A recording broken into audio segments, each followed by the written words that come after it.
आलोक TV घू Udayagiri Pulastya global India पक्षरु business development कार्यक्रम अनुष्ठित।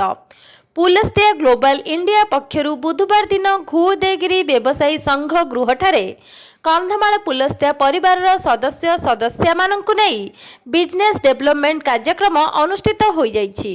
लीडर दुर्गा प्रसाद साहू कार्यक्रम रे जोग देइथिबा पुलस्तिया परिवार समस्त सदस्य सदस्या माननकु स्वागत करिथिबा बेले लीडर शुभेन्दु महापात्र अतिथि परिचय प्रदान करथिले। उक्त कार्यक्रम रे पुलस्तिया ग्लोबल इंडिया रो founder leader Santosh Kumar Nahak, national promoter B Tutu Reddy, Kandhamal जिला senior leader Narayan Pradhan, leader Pratap Kumar Panda, Subhendu Mahapatra, Durga Prasad Sahu, Pujari Mallik Ranjan दिगाल और अन्य लीडर माने उपस्थित थिले। सेमानंक मध्यरु 4 जण लीडर सिल्वर रैंक और 2 जण लीडर स्टारपल अचीव करिथिबारु सेमानंकु पुष्पगुच्छ और उपढकन देई सम्मानित करा जायथिला।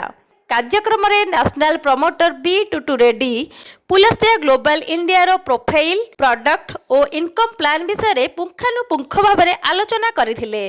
फाउंडर लीडर संतोष कुमार नाहक उपस्थित थिबा समस्त लीडर और पुलस्तिया परिवार रो सदस्य सदस्य माननकु धन्यवाद देबा परे कार्यक्रम समाप्त करथिले। ब्यूरो रिपोर्ट आलोक टीवी।